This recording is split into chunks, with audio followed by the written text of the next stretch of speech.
Assalamualaikum warahmatullahi wabarakatuh.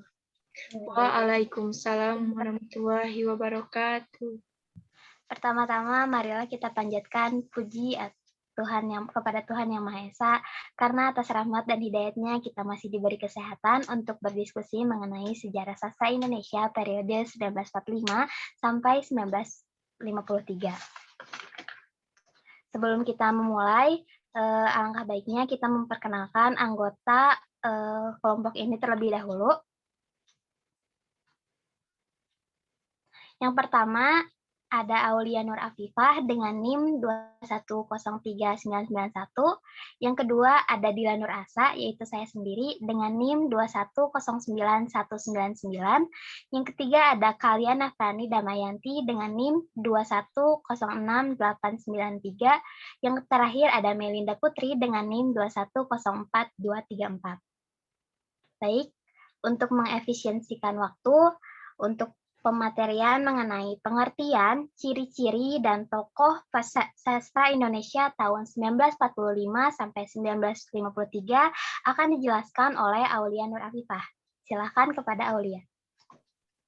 Baik, terima kasih Dila. Baik, pengertian sastra Indonesia tahun 1945 sampai 1953. Proklamasi kemerdekaan menciptakan suasana jiwa dan penciptaan bebas dan merdeka yang sebelumnya terkekang. Berkat kebebasan tersebut, berbagai pemikiran dan penciptaan karya sastra kembali marak. Sastra Angkatan 45 ialah mencakup sejumlah pengarang dan seniman Indonesia sejak masa sesudah Perang Dunia II, dari yang memiliki konsepsi dan corak tersendiri yang berbeda dengan angkatan terdahulu. Begitu juga dengan sastra Angkatan 50 sukar dibedakan, karena Angkatan 50 terusan dari Angkatan 45. Di sini ada ciri-ciri sastra Indonesia tahun 1945 hingga 1953.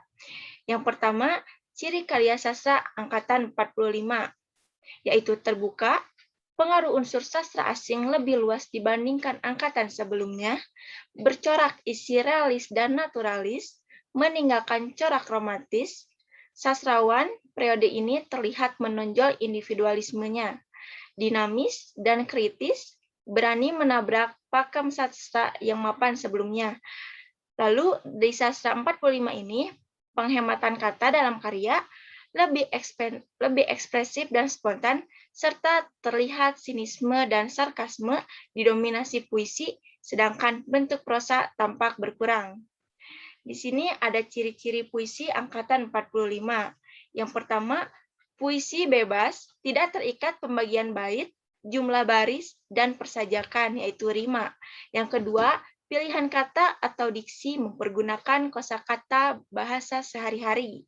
Yang ketiga, menggunakan kata-kata, frase, dan kalimat-kalimat ambigu menyebabkan arti ganda dan banyak tafsir. 4. Mengekspresikan kehidupan batin atau kejiwaan manusia melalui peneropongan batin sendiri. Yang kelima, mengemukakan masalah kemanusiaan umum, humanisme universal.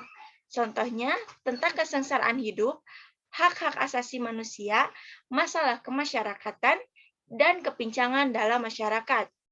Seperti gambaran perbedaan mencolok antara golongan kaya dan si miskin. Keenam, filsafat eksistensialisme mulai dikenal. Selain ciri-ciri puisi Angkatan 45, di sini juga ada ciri-ciri prosa Angkatan 45. Yang pertama, banyak alur sorot balik, meskipun ada juga alur lurus. 2. Sisipan-sisipan cerita dihindari, sehingga alurnya itu padat. Ketiga, penokohan secara analisis fisik tidak dipentingkan, yang ditonjolkan analisis kejiwaan, tetapi tidak dengan analisis. 4. Mengemukakan masalah kemasyarakatan, di antaranya kesengsaraan kehidupan, kemiskinan, kepincangan dalam masyarakat, perbedaan kaya dan miskin, serta eksploitasi manusia oleh manusia. Baik, di sini ada ciri karya sastra Angkatan 50.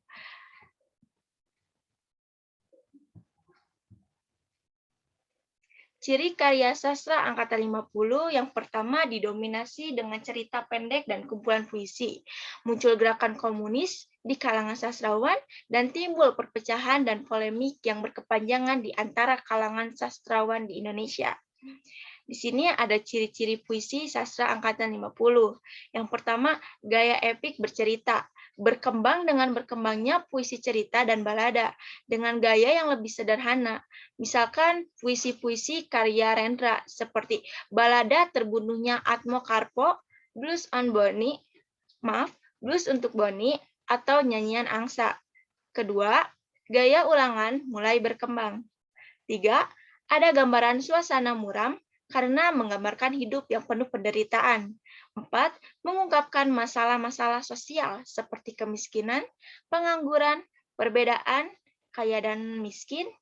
Yang besar belum ada pemerataan hidup. Selain itu, ada ciri-ciri prosa angkatan 50. Yang pertama, tidak terdapat sisipan cerita sehingga alurnya padat. Kedua, cerita perang mulai berkurang. 3. Menggambarkan kehidupan masyarakat sehari-hari. 4. Kehidupan pedesaan dan daerah mulai digarap. Dan yang terakhir, banyak mengemukakan pertentangan-pertentangan politik.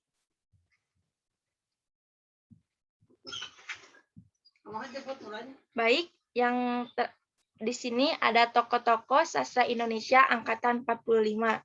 Yang pertama ada Chairil Anwar. Chairil menguasai bahasa Inggris, bahasa Belanda, dan bahasa Jerman.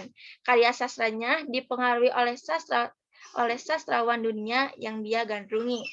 Yang kedua ada Asrul Sani. Kiprahnya sangat besar pada dunia film Indonesia. Banyak menerjemahkan karya sastrawan dunia seperti Verkors. Yang ketiga ada Rifai Apin. Rifai Apin pernah menjadi redaktur Gema Suasana, Siasat, Zenit, dan Zaman Baru.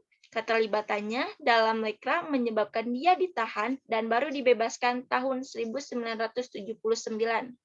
Yang keempat ada Idrus. Pada masa Lekra, Idrus memutuskan pindah ke Malaysia karena tekanan lembaga tersebut. Yang kelima, Agdiat Karta Miharja. Kiprahnya guru taman siswa, redaktur Balai Pustaka, kepala Jawatan Kebudayaan Perwakilan Jakarta Raya, dan dosen Fakultas Sastra Universitas Indonesia. Keenam, Trisno Sumarjo. Selain sebagai sastrawan, beliau juga dikenal sebagai pelukis. Dan yang terakhir, Utui Tatang Santani. Beliau adalah utusan dalam konferensi pengarang Asia Afrika di Tashkent, Uzbekistan pada tahun 1958.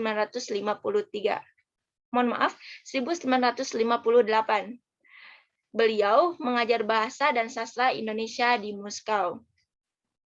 Selain itu, ada tokoh angkatan 50. Baik. Tokoh-tokoh angkatan 50, yang pertama ada Ajip Rosidi. Ajip Rosidi, sekitar awal tahun 90-an, beliau mempelopori pemberian hadiah sastra Rensai. Penghargaan ini diberikan khusus kepada sastrawan-sastrawati yang mempunyai prestasi luar biasa dalam bidang sastra daerah, yang diadakan setiap tahunnya sejak tahun 90-an sampai sekarang. Karya-karya yang ditulisnya antara lain ada kumpulan cerpen dan novelet tahun-tahun kematian pada tahun 1955. Lalu ada kumpulan-kumpulan sajak pesta pada tahun 1956. Yang kedua ada Mukhtar Lubis. Selain menulis karya sastra, ia juga menulis buku ilmiah.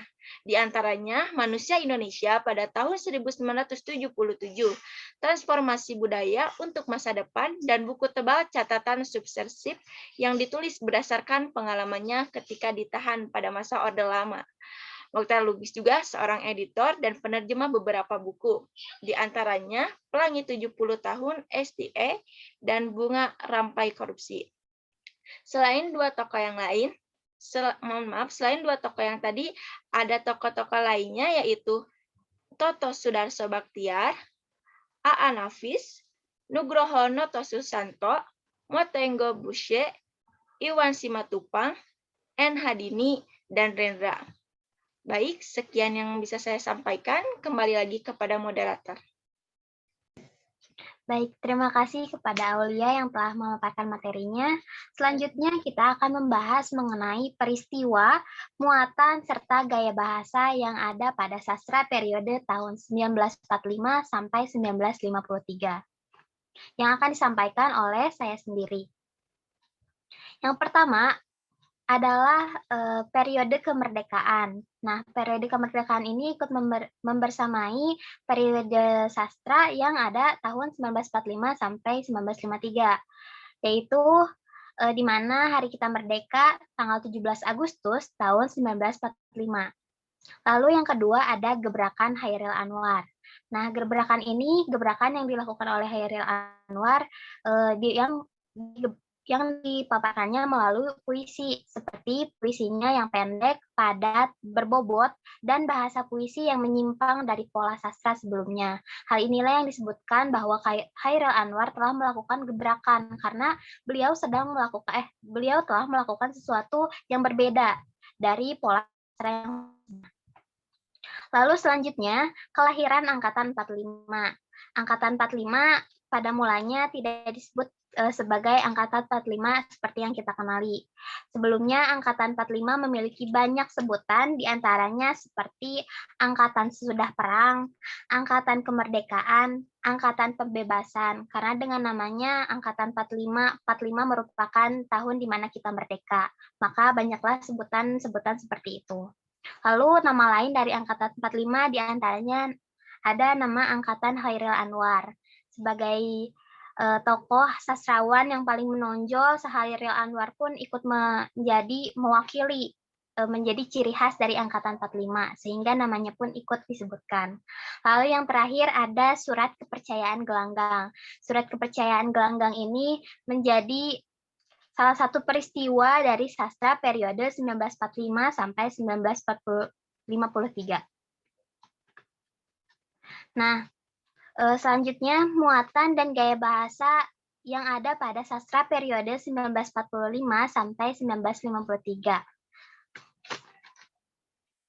Secara intrinsik, ciri sastra terutama dalam strukturnya dari angkatan 45 sampai 50 sukar dibedakan karena seperti yang sudah dipaparkan oleh saudari Aulia tadi, angkatan 50 merupakan terusan dari angkatan 45 dan sehingga gaya atau muatannya pun tidak terlalu jauh. Namun yang bisa digarisbawahi, muatan yang dimaksud dalam angkatan 45 hingga 53 ialah peralihan suasana dan peralihan situasi. Dikarenakan 45 tahun di mana kita telah merdeka, maka isi-isi sastra pun mulai beralih, seperti suasananya yang biasanya lebih mengacu pada suasana kemerdekaan dan suasana dari kebudayaan Indonesia itu sendiri. Nah, selanjutnya ialah gaya bahasa. Gaya bahasa dari sastra periode 1945 dan 1953. Di antaranya ekspresionalisme. Nah, ekspresionalisme ini sastra yang dimuat itu lebih banyak mengandung emosi atau perasaan yang kuat. Lalu selanjutnya ada realisme atau gambaran dari kehidupan nyata. Selanjutnya ada naturalisme, tidak jauh berbeda dari realisme. Naturalisme juga merupakan gambaran atau suasana yang terlihat nyata dan seperti kehidupan kita sehari-hari. Selanjutnya ada prismatif. Prismatif ini seperti kiasan dan simbolik sehingga isi-isinya tuh terbanyak seperti sastra yang ambigu dan banyak tafsir atau memiliki makna ganda. Selanjutnya ada gaya bahasa ironi, yaitu gaya bahasa yang mengandung sindiran. Selanjutnya ada sinisme. Sinisme gaya bahasa yang mengandung ejekan. Demikian pemaparan yang disampaikan oleh saya mengenai peristiwa, muatan, dan gaya bahasa.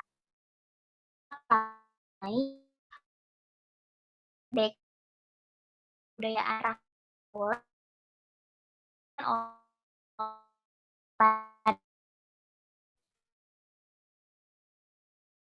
kasih kepada moderator.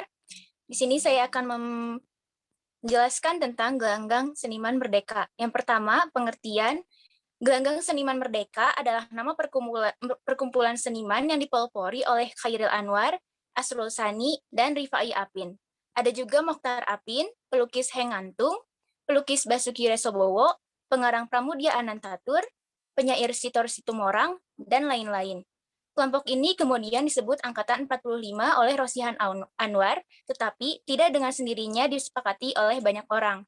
Ada yang keberatan dengan alasan nama Angkatan 45 seolah-olah menumpang pada kehebatan para pejuang bersenjata yang heroik. Sedangkan yang mendukung berpendapat bahwa berjuang di bidang kebudayaan pun tidak kalah pentingnya daripada berjuang dengan senjata. Nama-nama lain yang ditawarkan berbagai pihak adalah Angkatan Kemerdekaan, Angkatan Chairil Anwar, Angkatan Perang, Angkatan Sesudah Perang, Angkatan Pembebasan, dan Generasi Gelanggang. Selanjutnya yaitu tujuan didirikannya Gelanggang Seniman Merdeka. Tujuan perkumpulan Gelanggang Seniman Merdeka adalah untuk mempertanggungjawabkan penjadian bangsa, mempertahankan dan mempersubur cita-cita yang lahir dari pergolakan pikiran dan roh, serta memasukkan cita-cita dan dasar itu ke dalam segala kegiatan. Selanjutnya ada seperti halnya kelompok pujangga baru yang telah berpolemik mengenai konsep kebudayaan Indonesia baru. Para seniman dan budayawan pada masa awal revolusi pun sempat memikirkan konsep kebudayaan Indonesia sebagai landasan pemikiran. Salah satunya yaitu dirumuskannya suatu konsep yang terkenal dengan sebutan Surat Kepercayaan Gelanggang. Disebut demikian karena konsep atau rumusan itu diumumkan dalam ruang gelanggang dalam majalah Siasat tanggal 22 Oktober 1950. Konsep ini disusun oleh Asrul Sani pada tanggal 18 Februari 1950, setahun setelah kematian Chairil Anwar. Surat Kepercayaan Gelanggang merupakan pernyataan sikap seniman budayawan yang bergabung dalam Gelanggang Seniman Merdeka. Dalam pernyataan sikap tersebut, tampak jelas kesadaran berbangsa atau nasionalisme yang mengakomodasi keberagaman masyarakat, termasuk pikiran-pikirannya. Sedangkan perwujudannya dalam kesenian atau kebudayaan bertumpu pada interaksi antara masyarakat dengan seniman. Kemudian, publikasi Surat Kepercayaan Gelanggang sebagai reaksi publikasi Mukadimah Lembaga Kebudayaan Rakyat atau Lekra. Dipublikasikannya Surat Kepercayaan Gelanggang di majalah Siasat tanggal 22 Oktober 1950 dapat dianggap sebagai reaksi dari publikasi Mukadimah Lembaga Kebudayaan Rakyat atau Lekra pada tahun 17 Agustus 1950. Menurut Maman Mahayana, ada beberapa alasan munculnya reaksi tersebut. Selain karena perbedaan ideologi atau pandangannya terhadap kesenian, Gelanggang Seniman Merdeka dengan humanisme universal, sedangkan Lekra berpandangan realisme sosial. Reaksi tersebut muncul karena perkembangan Lekra yang sangat luas. Terlebih dengan bergabungnya Basuki Resobowo, Hengantung, dan Rifai Apin yang semuanya termasuk pendiri Gelanggang Seniman Merdeka. Alasan terakhir ialah pernyataan Lekra yang menyatakan bahwa rakyat adalah satu-satunya pencipta kebudayaan. Hal ini seolah-olah sengaja hendak menafikan keberadaan generasi gelanggang yang terkesan elitis. Selanjutnya, Lembaga Kebudayaan Rakyat atau Lekra. Pertama, pengertiannya, Lembaga Kebudayaan Rakyat atau dikenal dengan akronim Lekra merupakan organisasi kebudayaan sayap kiri di Indonesia. Lekra didirikan atas inisiatif DN Aidit, Nyoto, MS Asar, dan AS Darta pada tanggal 17 Agustus 1950, 6 bulan setelah diumumkan Surat Kepercayaan Gelanggang yang berpandangan humanisme universal. Sekretaris Jenderal pertama Lekra adalah AS Darta. Selain itu, Lekra juga memiliki beberapa seksi, yaitu seksi sastra, seksi seni rupa, seksi seni suara, seksi seni drama, seksi film, seksi filsafat, dan seksi olahraga. Pada mukadimah kelahirannya, dengan tegas disebutkan menganut paham realisme sosial atau paham seni untuk rakyat. Lekra mendorong seniman dan penulis untuk mengikuti doktrin realisme sosialis. Semakin vokal terhadap anggota non-Lekra, kelompok lain membentuk Manikebu atau Manifesto Kebudayaan yang pada akhirnya dilarang oleh Presiden Soekarno. Setelah gerakan 30 September, Lekra pun dilarang keberadaannya bersama dengan Partai Komunis. Selanjutnya, tujuan didirikannya Lekra. Lekra didirikan 5 tahun setelah pecah Revolusi Agustus, di saat revolusi tertahan oleh rintangan hebat berupa persetujuan konferensi meja bundar. Lekra didirikan dengan tujuan untuk mencegah kemerosotan lebih lanjut karena menyadari tugas revolusi bukan hanya milik kaum politisi saja, tetapi tugas pekerja kebudayaan. Selain itu, didirikannya Lekra juga bertujuan untuk menghimpun kekuatan yang taat dan teguh mendukung revolusi.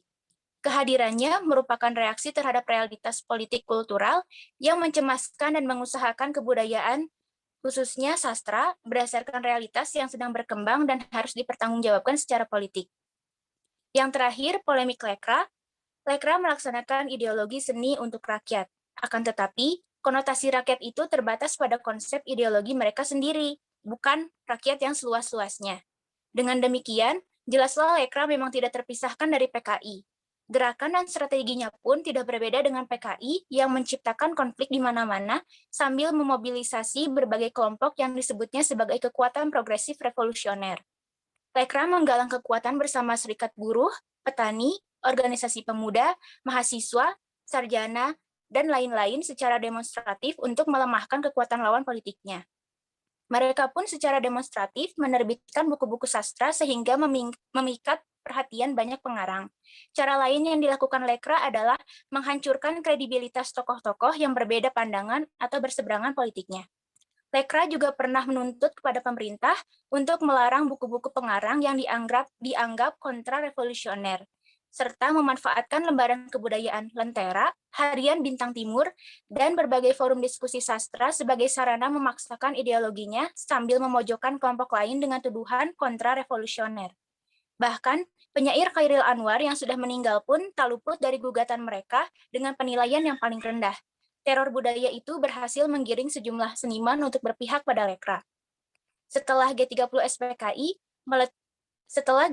SPKI meletus, Lekra dibubarkan berdasarkan ketetapan MPRS nomor 25 tahun 1966 tentang pelarangan ajaran komunisme, Leninisme, dan pembubaran organisasi PKI serta organisasi masanya.